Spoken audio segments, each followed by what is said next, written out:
So this is, again, Adam Wason, Public Works Director for the City of Bloomington. This will be our regularly scheduled session for Tuesday, June 22nd. We'll kick off here in just a couple of minutes. I'll turn it over to Dana Palazzo, Board President for the Board of Public Works. We've got several items on the agenda for this evening's meeting.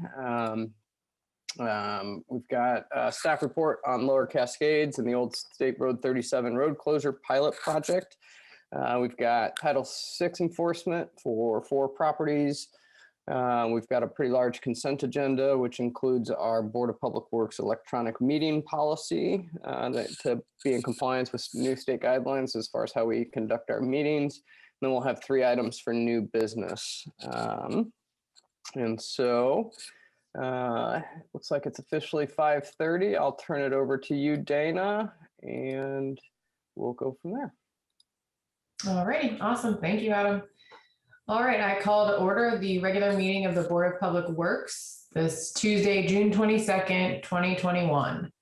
First up, we have any messages from board members. Do we have any messages from the board tonight? Just like to thank everyone, Public Works and the city for the cleanup of after the really powerful storm the other night that we had. I know there was a lot of damage to a lot of businesses and roadways. So happy that all of you were out there working so hard. Thank you. Yeah, I also echo that gratitude to the Public Works Department, Street and Sanitation, that I know worked really hard to get things cleaned up, as well as our first responders and the residents who have come together to support each other during this difficult time. Just really appreciate all the work that everyone's doing to get through this hard time. Absolutely, and I agree, and thank you again to those city employees that went out over the weekend, even over Father's Day, and helped out too. So thank you all and appreciate your efforts. And hopefully all the local businesses can get back up and running. So thank you all. Okay, next up we have staff reports, and we have the Lower Cascades Old State Road 37 road closure pilot project announcement. Yes, so hey, this is Adam Wason, Public Works Director for the City of Bloomington. We've been, since March of 2020, had a 0.6 mile stretch of road through Lower Cascades Park closed to vehicular traffic to gauge the effects of using this section of road as a bicycle and pedestrian facility only. And this was part of a parks project to investigating connectivity options for constructing phase 5 of the Cascades Trail project. The Board of Public Works had approved the project and originally was set to run through September 2020. As you'll recall, we had many discussions about this closure and its impacts and the ability to collect data during the COVID period, during the shutdowns during COVID. This project's garnered a lot of public feedback, both for and against, and in the end, staff, with the support of the administration, is going to follow through with a recommendation to reopen the roadway with some major improvements for the time being, while while we consider all future options for the roadway. And working with the Parks and Rec Department, engineering, and the administration as a whole. Parks is just in a meeting right now with their Board of Parks Commissioners, finishing up, probably still in discussion on this topic, but and so they're citing, we're citing several different aspects of that are listed in the staff report of kind of how and why we reached the decision to go ahead and reopen the road. First is the access and the experience. We had a lot of local residents citing a loss of access to to areas of the park due to mobility issues, age, etc. And a lot of the pilot feedback we got was around that area. Accessibility, which is different than just access, but accessibility was brought up as a major concern in those survey responses in terms of compliance with the ADA and how many areas weren't accessible or folks felt they were not accessible. the survey results. So in the staff report, you'll see that the impact survey that we began in the fall of 2020 of 394 respondents, 62 said they visited the park less than before, while 12% they visited more.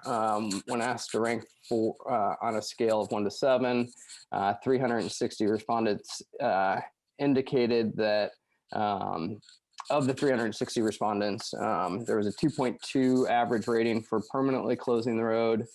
There was a 2.6 average rating to having only one lane open to vehicles, and then there was a 5.6 average rating to reopening both lanes to vehicles. There was also obviously numerous concerns cited with traffic from the local neighborhoods during large IU events, sporting events in particular. There were some concerns about the mixed use issues of the road. We fielded some complaints from even those that were using it as pedestrians, with some more of the competitive cyclists going through at speeds that were felt to be unsafe by those other users. There was general safety and access for public safety departments and parks and recreation crews. And so, long story short, there's been a lot of staff time and effort put into trying to how we should best move forward. In the end, it was decided that reopening Old State Road 37 through Lower Cascades Park made the most sense at this time. However, I do want to highlight several things and let the board know of what we would like to consider as next steps. As part of a reopening of the roadway, we have some recent damage to, sorry, I'm going to try to share my screen here in a moment. We've had some significant damage that took place this last weekend during the significant rainfalls, where I will, wait, nope, hang on. I think you'll be able to see me sharing my screen here. This is just south. This is probably about 500 feet south of the IMI entrance from the southern portion of the park. Utilities has a major stormwater project going on in the area already. The major flooding resulted in some pretty significant damage to and erosion to the stream bank. So we've got some stabilization efforts that are going to need to occur there. That'll be first and foremost to try to tackle here once CVU wraps up their work. We would do the roadways in need of general pavement maintenance based on typical schedules. So we would look to mill, pave, and restripe the road. And as part of that process, installing traffic calming devices that would be appropriate to more of a parkway setting. So there's some typical standards for instituting traffic calming through a parkway type setting, which I think this is a pretty good example of that kind of parkway in air quotes. So we'll look to install traffic calming devices according to engineering and MUTCD standards for a parkway. Install additional speed signage to keep speeds low in addition to those traffic calming devices, even considering some more of like the signboard, here's how fast you're going type of signage to really get folks to understand we want to reduce speeds throughout this entire parkway and throughout this entire area. Parks is also going to look to install bollards at the spillway so that cars can no longer drive across the creek and park up on the western side of the creek there, which makes a lot of sense. They're going to do some parking conversions for some more ADA spaces and install some more lighting throughout the park at key locations. So what does that all mean for the Board of Public Works? April, can you try to let anybody waiting for the meeting in? I can't seem to see that screen with my screen being shared. Maybe I have to do that as the host. Oh boy.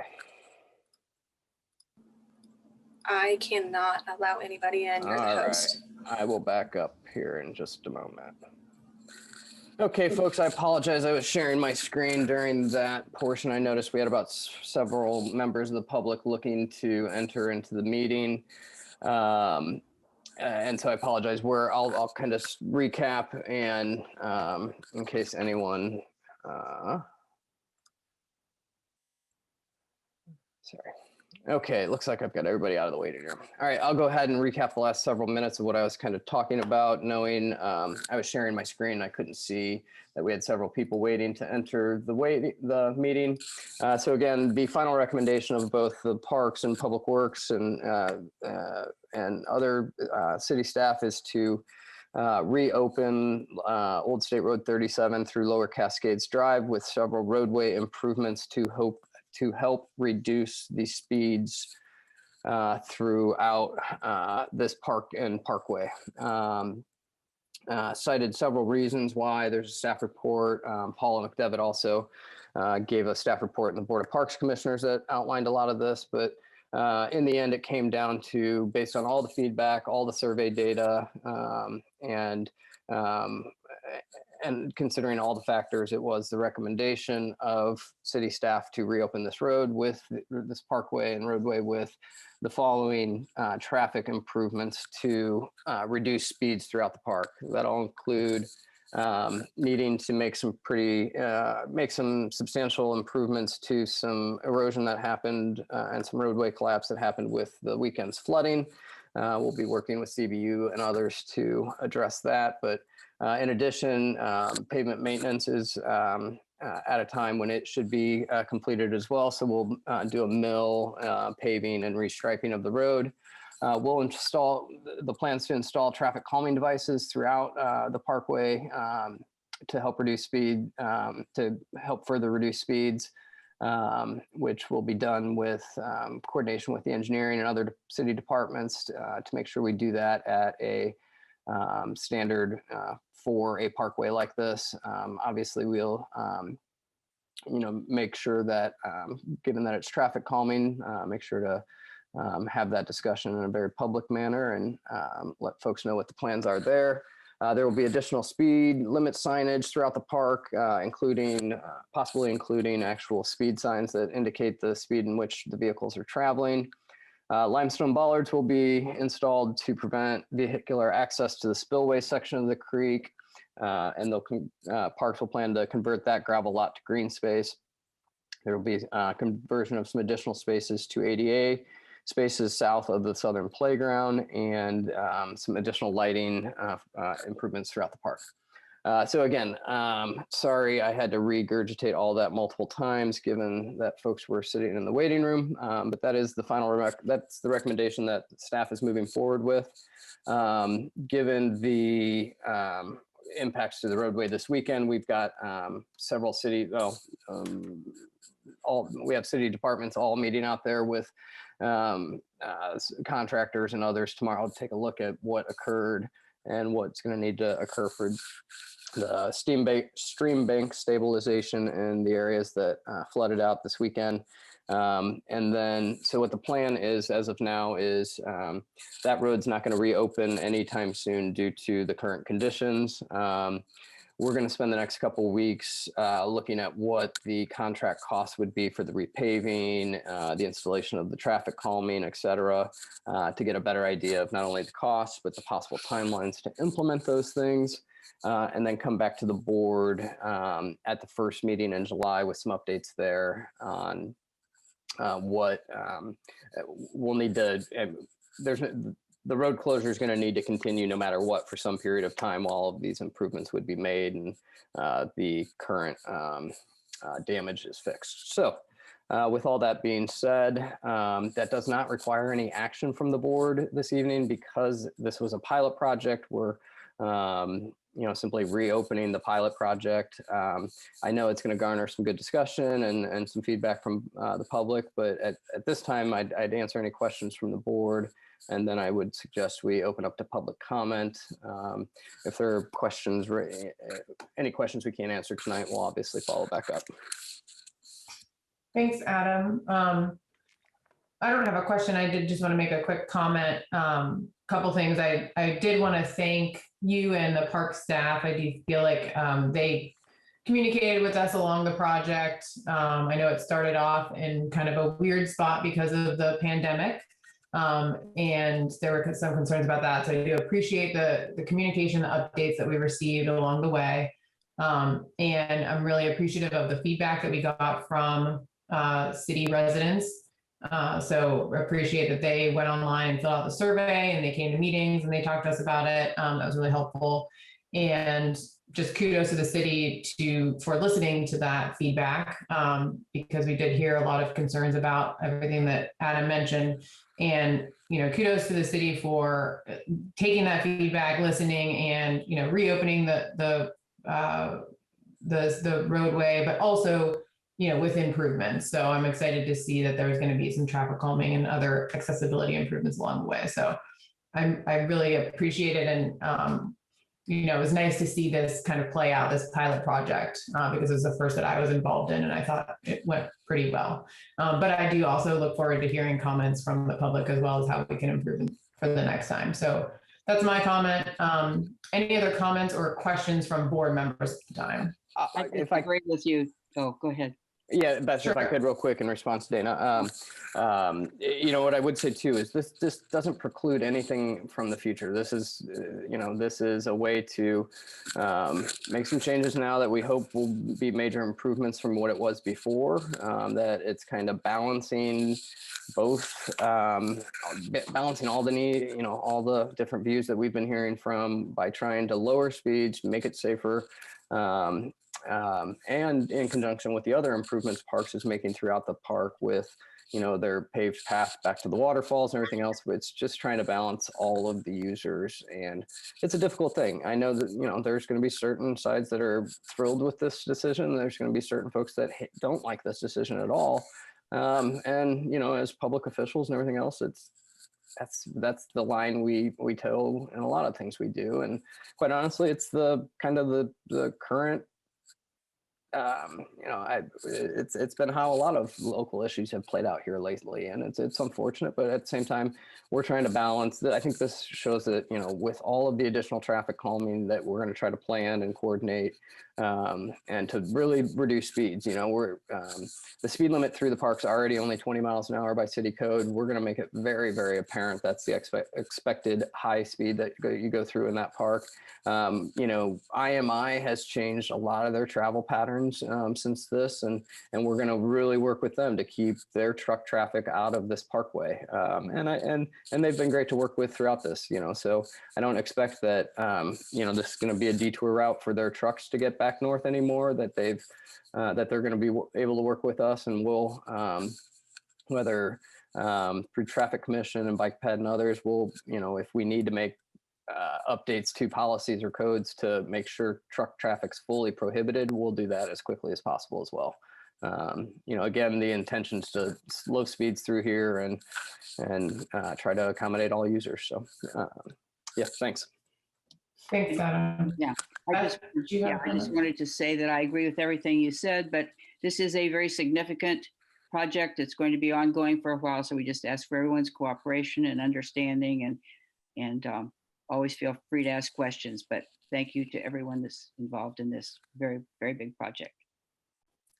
And I also want to extend my thanks to the city staff that have been working on this, as well as to the public who offered their feedback and joined with us for meetings and for discussions throughout this process. I also know, obviously, we're not the Parks Board, so the Parks Board has some really interesting information, and the Parks Department also can share a lot of interesting information about what's going on in the park. I was really thrilled to hear some of the cool things that are being developed there in Cascades. And so I encourage residents to check out information about the new trail, the new multi-use path that's being constructed in the park, as well as the accessible trail back to the waterfall. I think these are going to be great improvements, and we've got a lot that we can work towards in the future as well, to continued improvements through this area. And it's a really important park to the community, and I'm just happy to see how many people have been invested in this process. Thanks, Kyla. At this time, are we taking public comment on this, Adam? Yeah, I would recommend we just open it. I'd open this item up to public comment at this time. Okay. given the number of participants, I think it makes sense for you to possibly limit to 2 to 3 minutes. If you're going to do that, I'd just make a formal motion of the board to what you would like to limit comment times to, given the volume of folks that we have in the meeting. Alrighty. Is there a motion from the board on public comment? I move that we take public comment from individuals for up to 3 minutes. Second. And I'll call for a vote. Kyla Cox-Deckard, Yes. Beth Hollingsworth, Yes. Dana Plaza votes yes. Motion passes. So at this time, we'll take public comment and we ask that you limit to under 3 minutes, please. All right, and Adam Waston here again. If you would like to make public comment, please either use the chat function and let us know that you would like to make a public comment verbally, or you can type your public comment in the chat, or you can raise your hand and we will give you time to unmute for 3 minutes and offer your comment. I'll start. We see Carol Canfield has her hand raised. I'll ask to unmute Carol and I will start a timer. Oop, there we go. Carol, I think you can unmute and offer your comment. Thank you very much. I just want to say thank you to all of you for the hard work that you put in on this. I'm thrilled to death that the park's going to be reopened. It's been a long haul and you all have listened to us. It hasn't been a walk through the park, no pun intended, but I know that you have put buku hours in on this and you've listened to us, and I just can't say how excited I am that this is going to happen. I'm excited about the improvements that are going to happen in the park. I'm looking forward to seeing those, and I'm looking forward to having a celebratory picnic with everybody invited as soon as it's open. All righty, thank you, Carol. Looks like we have Greg Alexander with his hand raised. I'll ask Greg to unmute and I'll lower the hand. And Greg, you're free to offer your comment and I'll start now. Thanks. My name is Greg Alexander. I am really disappointed in this proposal. I don't have a car. I do have 2 kids, and I live about a half mile past the south end of this project. My 9-year-old is too big to fit in my bike trailer, but he is now able to ride his own bike. So this pilot project has been a godsend for us. He rides his bike from our house to the Lower Cascades Playground, all the way to the Griffey Lake Dam.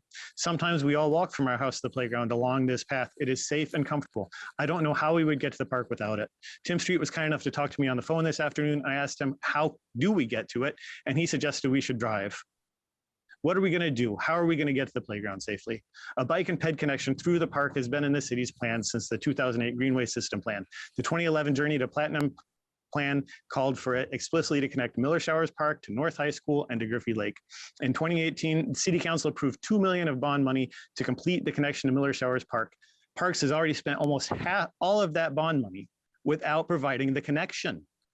It's ludicrous that Parks is in charge of so many transportation resources, but when they solicit money from City Council to provide safe bike and ped transportation from one park to another park, they should actually follow through on that promise. This is a transportation planning question. What's the planning and transportation department say?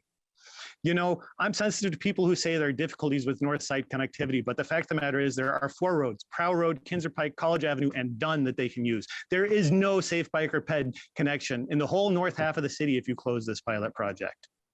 There is none. I'm also sensitive to the accusation that cyclists are just, as I call them, mammals, middle-aged males in Lycra. This is why transportation activists refer to women as an indicator species. If women are using a bike facility, it is doing a good job. So I sat down there for a couple hours and counted people, and I saw 44% of the trail users were female. Do you think that will still be true once every cyclist on the route is forced once again to compete with impatient drivers just for space? But what I saw that I really loved was 2 boys on bikes. They looked to me like they were about 12. I did not see any sign of parental supervision, and they didn't come back. They traveled through the park and then kept going. Free range children, that is so rare these days. I've heard so many people lament our sedentary and isolated children as a result of today's parenting culture, but the simple fact of the matter is it's engineered by decisions made in this board. It is our car infrastructure that makes that decision. If every nearby road turns into a highway, you simply can't let your kid go out on their own. Do you think these kids will be using the park in such a carefree fashion in the future?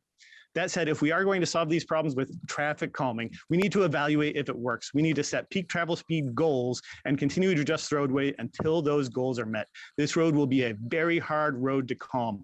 Please don't just declare mission accomplished, pat yourself on the back, and then leave pedestrians and bicyclists dealing with the, I shouldn't swear. And have a good one. Thank you. Thanks, Greg. I appreciate you not swearing, Greg, but no, I appreciate the comments and thank you, Greg. I'll turn to Dana. It looks like we've got Deborah Meyerson with a hand raised. I don't see any chats coming through, so we'll go to Deborah Meyerson. I'll ask Deborah to unmute and I'll lower her hand. Deborah? Hi, is my mic working? It wasn't Yes, it during the is. Parks Board meeting. Yes, Awesome. go ahead. I put it on my phone, so I'm glad that worked. Anyway, I appreciate and support Greg Alexander's comments. I want the very least to suggest, and I realize this is partly a Parks decision as well as a Public Works decision, but to extend the pilot, which was done pretty much during COVID. And so when there's typical usage, to really elevate the opportunity for bike and pedestrian usage. There's awesome shared use paths going on in other parts of town. And this is an important linkage to the north side of town, especially to link to places like North High School. And I just really think this is an important opportunity to expand bike ped infrastructure while there's many other opportunities for car access that don't have to travel through the park. So I'd really like to encourage the Public Works to keep this maintained as a bike ped priority and let the cars use other roads. All right.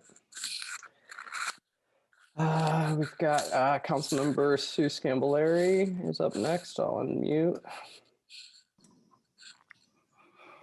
Hello, everyone. Thank you for the opportunity to talk with you. I'm Sue Scambolari. I'm on Bloomington City Council representing District 2, which is the north side, which includes Lower Cascades. Please add me to the chorus of thank yous for Parks and Rec, for Public Works, and for the Parks Board. Anyone who's known me longer than 10 minutes has heard me say there are no solutions, there are only trade-offs in a lot of things we do. And I think this is exactly that kind of issue. There isn't really a perfect solution here. And I applaud the degree to which Parks and Rec, and in particular, Paula McDevitt and Tim Street, have tried to balance multiple priorities. And I am genuinely impressed with how increasingly comprehensive and inclusive they were in seeking feedback. And in particular, their broad-based approach. The recommendation is not simply just open the road and call it a day. There is a recommendation to think more intentionally about how we can make that road exactly the kind of road we would like it to be in this park. And so I am grateful. Certainly my hope is that all city staff are responsive to residents and their concerns. Paula and Tim have gone above and beyond way too many times for me to count. And I am grateful to them for that. So thank you for your consideration. Thank you for engaging so many residents in this process. Thank you, Councilmember. I'm going to read a comment from Kelly Clark from the chat, and then we'll go to Councilmember Matt Flaherty next. So this is from Kelly Clark. Thank you to the Parks and Recreation staff who reviewed and compiled the impact survey results. You have heard the voices of near North Side residents most affected by this closure that has already gone on for nearly 3 times the original pilot period. As a member of the Bicycle and Pedestrian Safety Commission, I am so thrilled to see the many safety improvements scheduled prior to the roads reopening this fall. That's from Kelly Clark, and we'll make sure that gets into April. Can you make sure to copy that verbatim for the meeting minutes? Thank you. Yes, I will. Thank you, Ms. Clark. And we'll go to Councilmember Matt Flaherty, asked to unmute, and I think you should be all set, sir. Yes, I think I am. Thank you. Thanks so much for the information sharing tonight and at the Board of Parks Commissioners meeting as well. Like Councilmember Scambolari, my colleague, I've certainly followed this project with interest and just been a longtime user of that space for essentially my entire time in Bloomington. So it was really interesting to kind of watch it over the course of the pandemic and see how it's been used. I mean, I've been interested in this since the City Council approved bonds prior to either Councilmember Scanlon-Fleury's or my tenure, to build a multi-use path that would be safe and comfortable for all users through the park. And I guess that's where I'm a little bit worried for a few reasons about this recommendation, and want to continue to look into it along with city staff. One is fiscal responsibility. A commenter already mentioned that a large amount of money has already been spent on this project with little to show for it. And the feasibility of putting a high comfort that is separated by a grass plot or something like that, a high comfort multi-use path through Cascades Park, in addition to the existing two-way roadway, is basically non-existent. Those are steep slopes. You have eroding stream banks. I was there yesterday where the road is collapsed and fallen in over half a lane around a bend. That storm we saw over the weekend, that's climate change. That's climate change impacts. Things are stronger, more intense. We're going to see more of that. If we are trying to overbuild that space with multi-use paths and streets, I think we are setting ourselves up for a lot of financial liability in the future that I think is perhaps poor planning. I'm also worried about how far the money can go. Let's say we close a lane and put a raised path that's just contiguous or sort of attached to the street. A lower quality facility saves us some money, limits the driving just to one direction or something like that. But you're still missing the opportunity of what could be done with this space if it was a street that remained for non-car users, because that money can go farther. You can actually properly connect it up to the dog park, to down to the multi-use path at Miller Showers Park. And as we have a lot of constrained dollars already in our multimodal transportation system, making sure those dollars go as far as they can is really important. I think safe routes is really important. The council passed a resolution in 2019 in which high school students asked for safe biking routes to school, high school in particular. And the city council passed that resolution. And I don't think there's a safe biking route to Bloomington High School North right now for a lot of attendees. So, I think it's just the recommendation in my reading is fairly counter to a lot of our adopted city plans and goals in the transportation plan, climate action plan, comprehensive plan. So while I'm disappointed, I appreciate the work that's gone into it and the feedback we've gotten from residents on all sides of this issue. Definitely look forward to continuing to follow up as this project moves forward. So thank you again, everyone, for your work. Thank you, Councilmember. I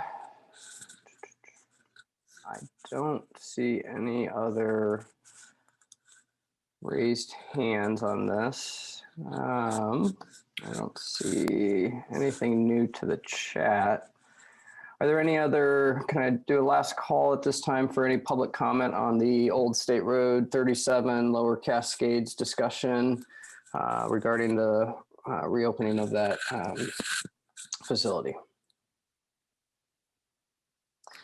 I don't see any at this time. I'll move on to another distinct part of a staff report. And as I mentioned in the board work session earlier today, I apologize to Melissa and April, who are going to have to do these meetings because it'll probably be pretty lengthy. But I just want to first start with my gratitude, my thanks, and to state how proud I was of staff across the city this weekend, and across the county, across the region. Weather events like we had this weekend seem to be occurring more and more often, and to piggyback on Councilmember Flaherty's comments, about the realizations of climate change. I think for me as a public works director, and for me as just a regular citizen, the realness of climate change happens in, I think, some of these severe weather events and climate change. And so, again, just starting with thanks and gratitude to staff that were out all weekend, our colleagues in the fire department, police department, city utilities department, street department, fleet maintenance, you name it. We had a lot of folks out working their tails off this entire weekend.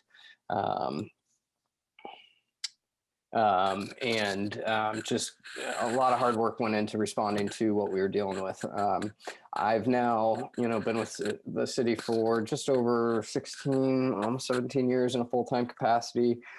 Been through the 2008 floods, been through some localized flooding. I think it was 2013.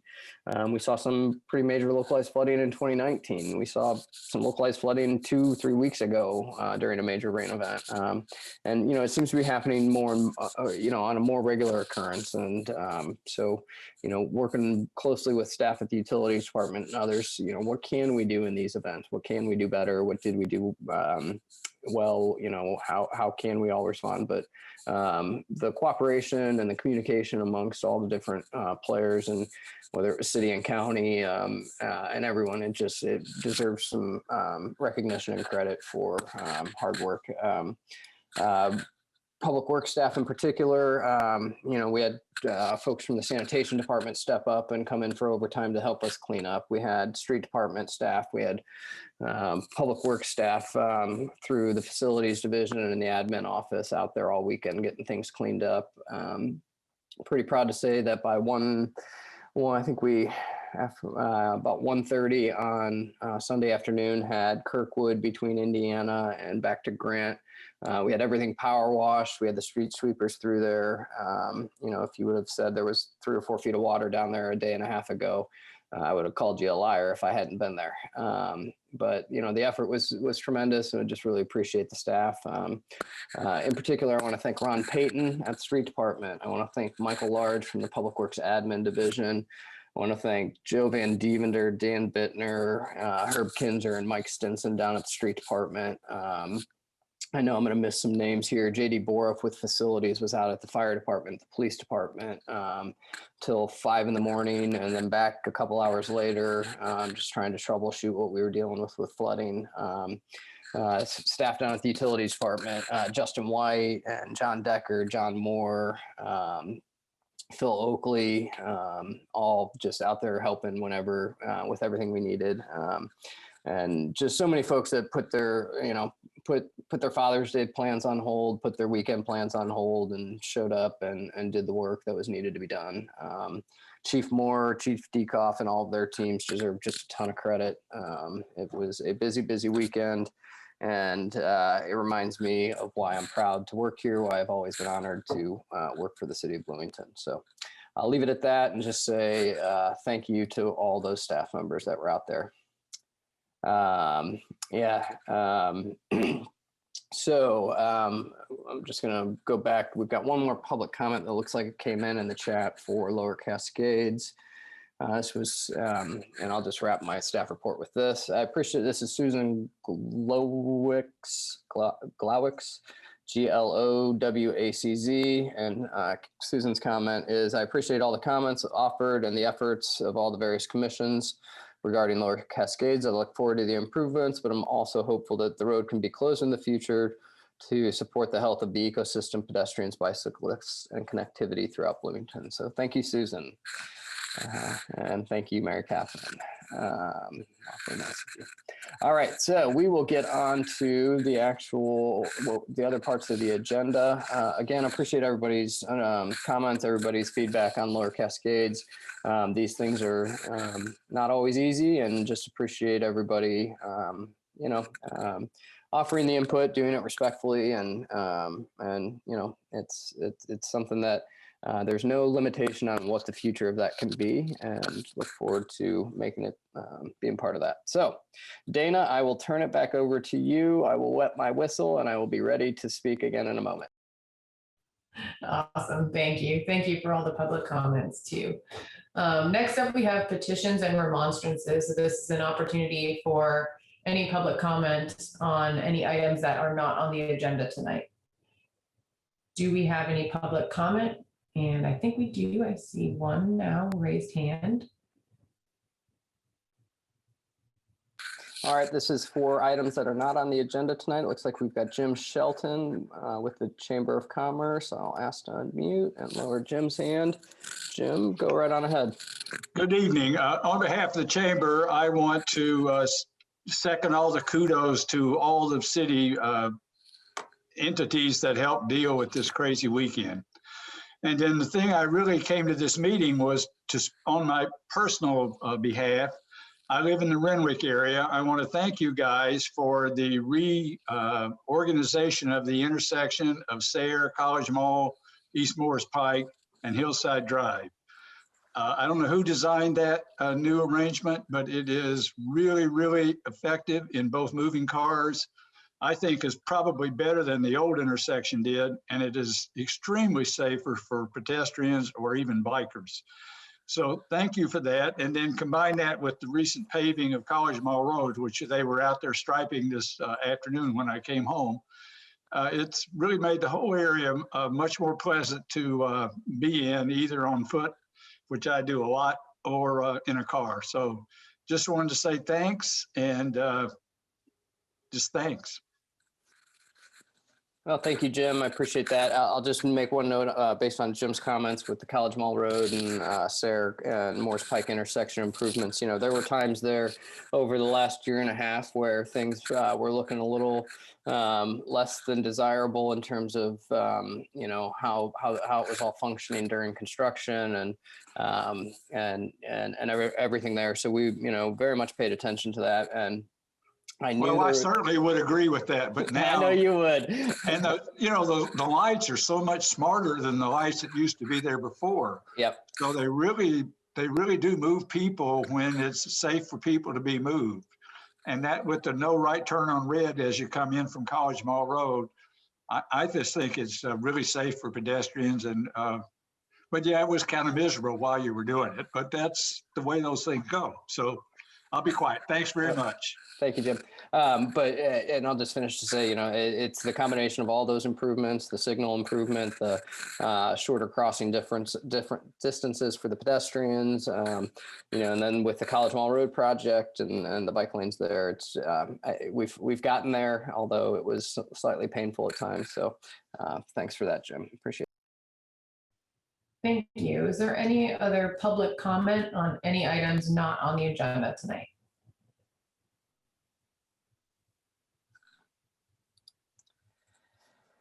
I do not see anything right now, Dana. No raised hands and no comments in the chat box. So I think we're able to move on.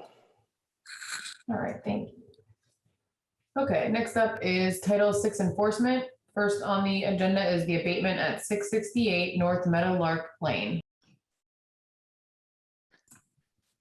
Yeah, hello. This is Daniel Dixon with the City of Bloomington Legal Department. This property is 668 North Meadowlark Lane. This is a property that has received numerous tickets for notices of violation related to overgrowth, violation of Bloomington Municipal Code 6.06.050. And staff is requesting a continuous abatement on this property. There are copies of the notices of violation, copies of the notice of request for abatement, and then also some photograph of the property. And I believe hand staff is here as well if there are specific questions about this one. Thank you. Any questions from the board?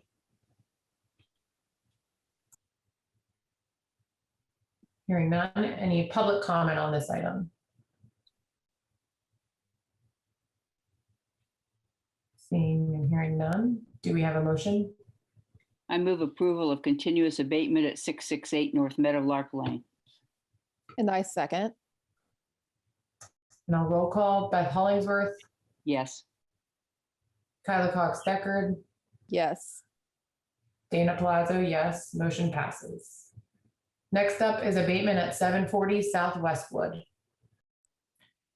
Okay, 740 Southwestwood Drive. Again, this is a property that we are requesting a continuous abatement for. This property received notices of violation on May 21st, May 28th, June 1st, June 4th, and June 7th of 2021. Each violation was for overgrowth and violation of Bloomington Municipal Code 6.06.050. Copies of the notice of violation are in the packet, as well as a copy of the notice of request for abatement.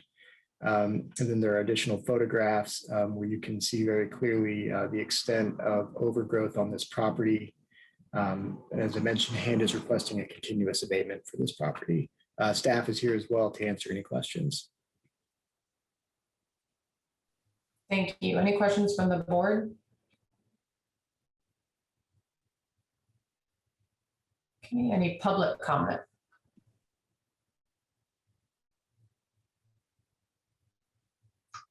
Don't see any. I don't see any hand raised.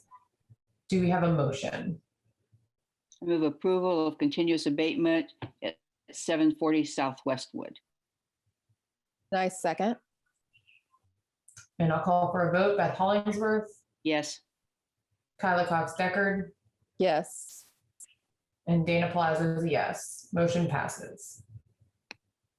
Next up is abatement at 1450 North Willis Drive.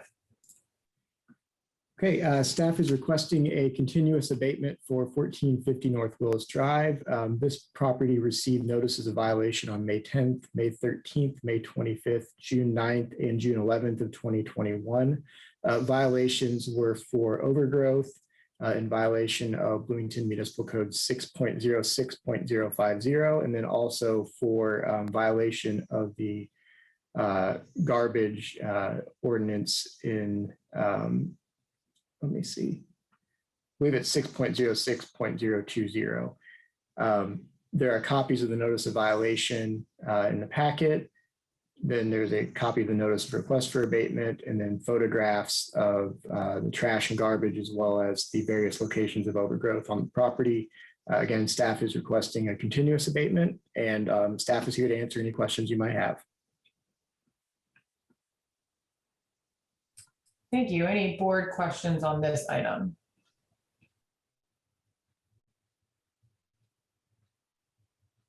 Okay, any public comment?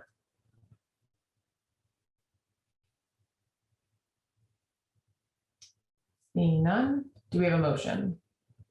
I move approval of continuous abatement at 1450 North Willis Drive. And I second. And Beth Hollingsworth, Yes. Kyla Cox Deckard, Yes. Dana Palazzo, yes. Motion passes. Last up is abatement at 1633 South Pinestone Court. Hand is requesting a continuous abatement for 1633 South Pinestone Court. This property received notices of violation on May 26th and June 1st, 2021. Both for excessive growth in violation of Bloomington Municipal Code 6.06.050. Copies of the notices of violation, as well as the notice of request for abatement, are in the packet, as well as photographs of the overgrowth. From looking at it, it looks like this is actually maybe a vacant lot, but you can also see significant overgrowth. So the request would be for a continuous abatement, and Hand staff is here as well if there's any specific questions about this property. Thank you. Any questions on this item from the board?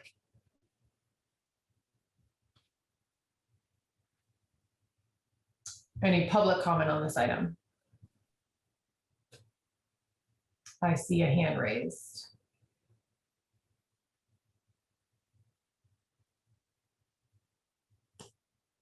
Hi, do I get to go ahead and speak?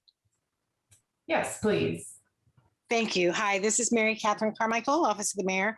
I'm just speaking tonight to advocate for this continuous abatement. This property has been on my radar as the Director of Public Engagement for the City of Bloomington for several years, beginning with the property. You did note it was an abandoned lot. There had been a home there that had been completely abandoned that several years ago was taken down and very much needed to happen. Apparently the property owner continues to not care for the property. I do continue to hear from the folks in that area. One person particularly impacted by this overgrowth is having a fence that she paid to have installed pushed down, which is a problem for her. So they would be very appreciative in that area if the board would be kind enough to vote for continuous abatement of this property. So thank you very much. If you have any questions, I'm happy to speak. Thanks. Thank you very much. Any other questions from the board? Any other public comment on this item? Seeing and hearing none, do we have a motion? I move continuous abatement at 1633 South Pinestone Court. And I second. I'll call for a vote. Beth Hollingsworth, Yes. Kyla Cox Deckard, Yes. Dana Palazzo, yes. Motion passes. Next up, we have the consent agenda. On the consent agenda tonight, we have the approval of minutes for the June 8th, 2021 meeting. Resolution 2021-18, Hoosiers Outrun Cancer 5K on Saturday, September 25th, 21. Resolution 2021-19, El Mercado Market, third Sunday of every month through December of 21. Resolution 2021-20, Tamaron Picnic Block Party on Saturday, October 9th of 21. Resolution 2021-22, Renew Mobile Vendor in Public Right-of-Way for JD's Taste of Chicago. Resolution 2021-23, Renew Mobile Vendor in Public Right-of-Way for Weaver's Smoke Eaters Barbecue. Resolution 2021-24, the Board of Public Works Electronic Meetings Policy. The revised outdoor lighting service agreement for Phase 1 of the Showers Complex. The addendum number 1 to service agreement with Cone. Addendum number 1 to service agreement with Chris. A noise permit request from Lighthouse Community Church for an outdoor church service on July 4th of 21 and September 5th of 21, and then approval of payroll. Are there any items that need to be removed from the consent agenda?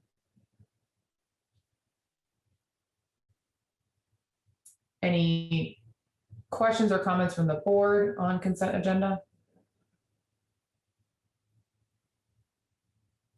Okay, and any public comment on items within the consent agenda?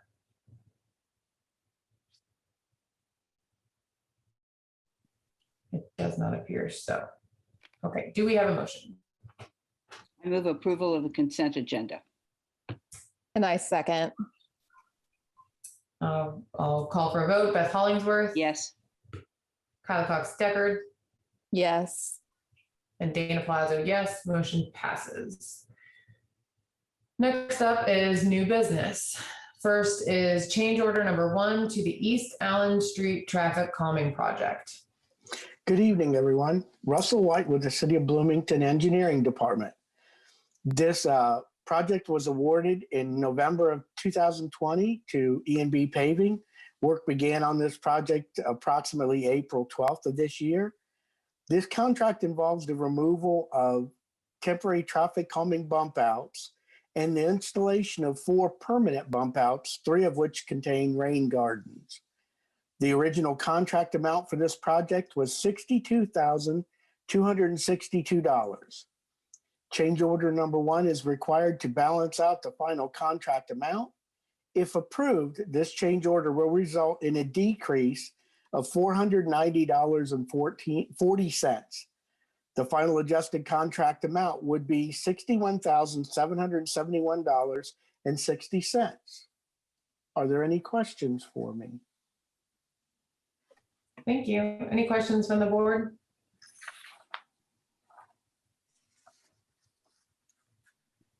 Any public comment on this item?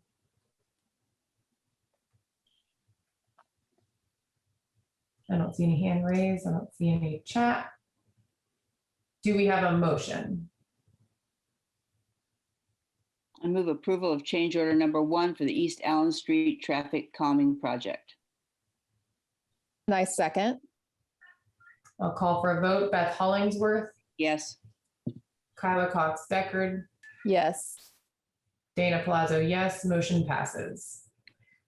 Next up is change order number 1 for the Morse, Pike, and Smith Road project. This is Russell White again with the Engineering Department. This project was awarded in December of 2020 to E&B Paving. Work began on or about February 24th of this year. The contract involves the installation of a sidewalk, curb ramps, and marked crosswalks at the intersection of Morse, Pike, and Smith Road. The original contract amount for this project was $33,650. Change order number 1 is required to balance out the final contract amount. If approved, this change order will result in a decrease of $2,272.45. So the final adjusted contract amount would be $31,377.55. Are there any questions for me?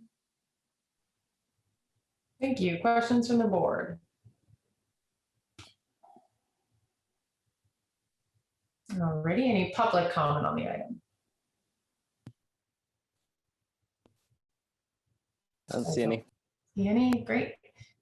Do we have a motion? I move approval of change order number 1 for the Morse, Pike, and South Smith Road project. And I second. And I'll call for a vote. Beth Hollingsworth, Yes. Kyla Cox-Deckard, Yes. Dana Palazzo, yes. Motion passes. Thank you. And thank you. Next up is request from Reed and Sons for the full street closure on West First Street.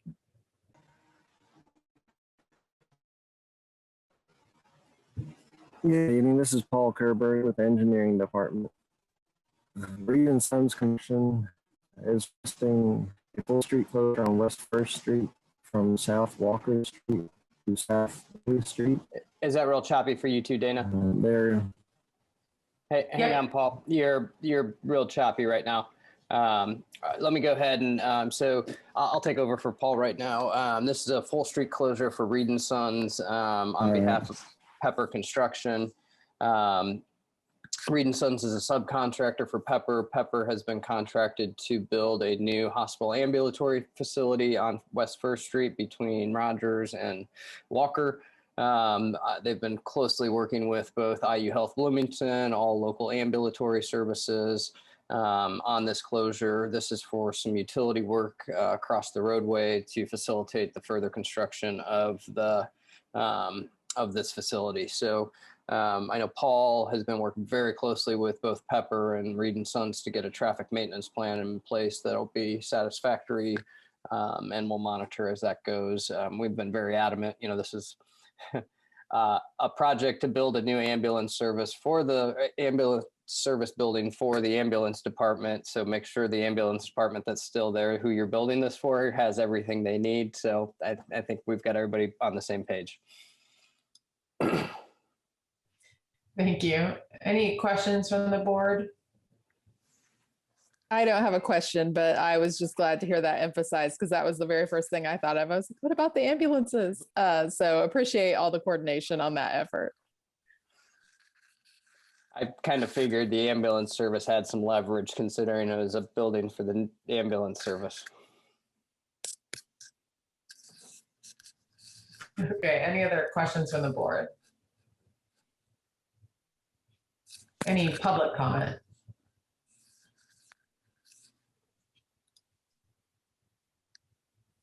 Okay, seeing none, do we have a motion? Move, we approve the request from Reed and Sons for full street closure on West First Street for the new IU Health EMS facility. I second. And I'll call for a vote. Beth Hollingsworth, Yes. Kyla Cox-Deckard, Yes. Dana Palazzo, yes. Motion passes. Next, we have staff reports and other business. I think I'm good on staff reports for the evening. Alrighty. Next up is approval of claims. Do we have any questions on claims from the board?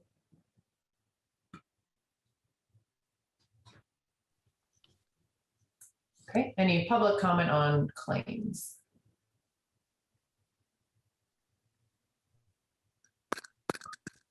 Nope.